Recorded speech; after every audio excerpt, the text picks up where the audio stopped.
Welcome to another Saturn S series video. This one will be about the hydraulic power steering rack and how to convert it to a manual steering rack. I won't really go into the reasons why I'm doing this.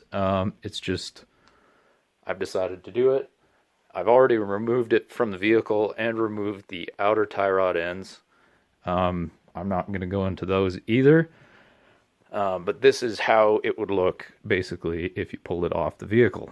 To get it off the vehicle, obviously you have to undo the power steering pump or the lines, one of the two. I prefer to disconnect the lines to the steering gear, just so that I can remove the pump separately, and then I'm just left with the rack. So the connections for the power steering hoses are 18 millimeter. You undo those. I've already done all this, so it's just easier to film it.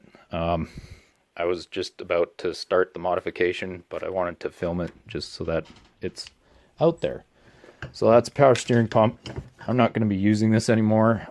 If you're just repairing the power steering rack and system, you could get a reman kit and fix the pump, replace the pulley, get new seals and all that jazz. I'm just disposing of it. To start, take the inner tie rod ends off. This one does not have the plastic shield on it. This one does. I'll just show you quickly. This shield goes over the inner tie rod end that screws into the rack.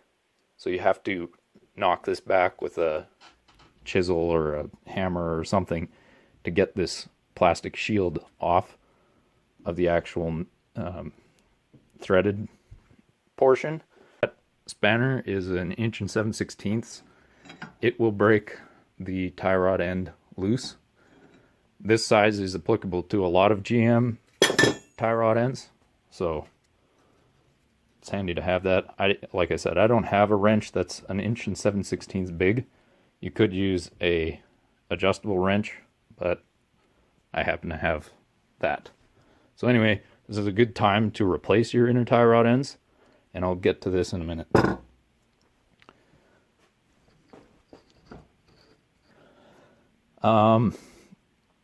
Next, you want to take off the lines. This is a 13 millimeter, I believe, and these are 15 millimeter.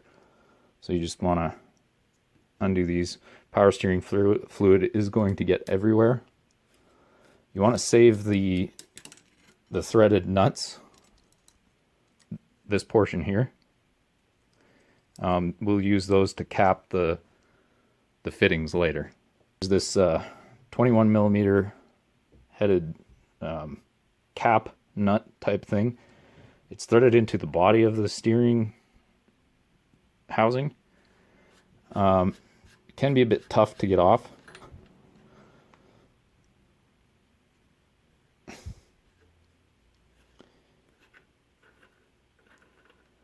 And there's a spring inside, so careful when you do remove it. So that's the retainer for the piston. And there's a piston inside this bore here. It can be a little hard to get out, but it's got a little hole in the side, so if you're having trouble getting it out, just stick a screwdriver, or a small screwdriver, or a pick in that hole, and you can pull that all the way out. And that's what I had to do.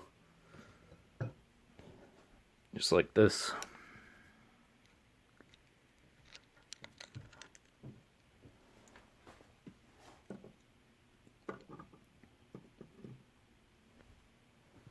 Once that's removed, you can remove a cap on the bottom. You might need to bash a screwdriver in there to pry it off.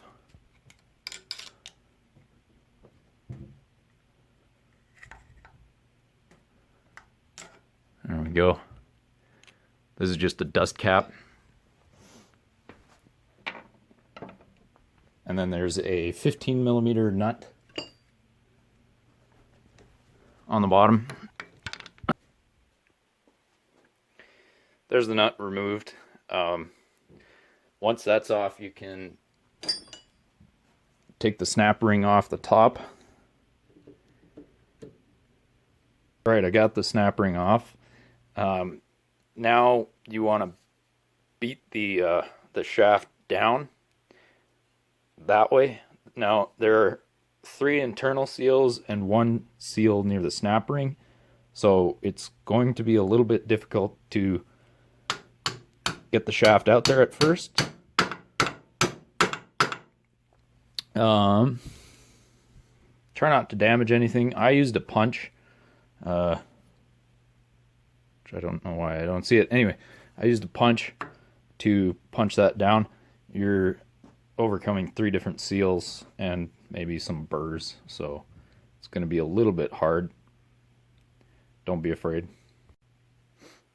Once you knock the shaft loose, you can just pull out the seal, the bearing, and the shaft all in one. That's the pinion with the 3 internal seals. The cylindrical roller bearing, that's a specific GM part. I don't know if you'll be able to find replacements, but obviously if it's bad, you want to try and replace that, or just find a new steering rack. And that is the seal. They stack on top like that. Now you could take the snap ring out of the bottom and take this bearing out. I'm not going to, because I don't need to take it out. I just took all that out to clean it and to do the modifications.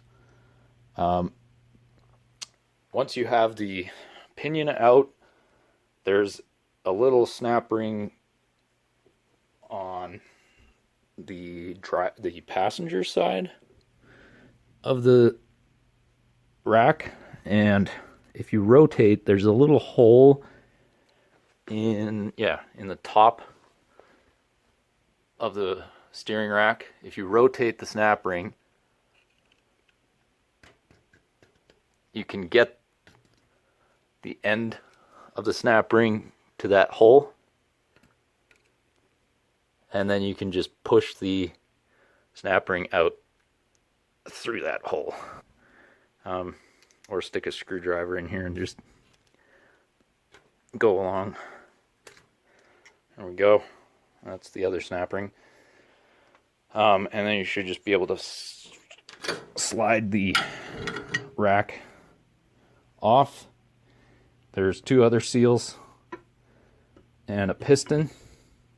One is an internal seal that's kind of part of the shaft.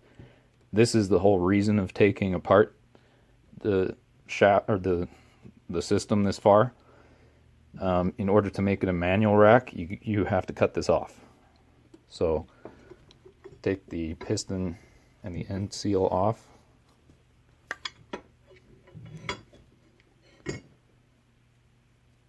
And then cut this off. Alright, this is the seal that you cut off. Try not to nick the actual shaft itself, as there is a seal on the inside of this tube, and if you nick that, it'll damage the seal as it rides back and forth.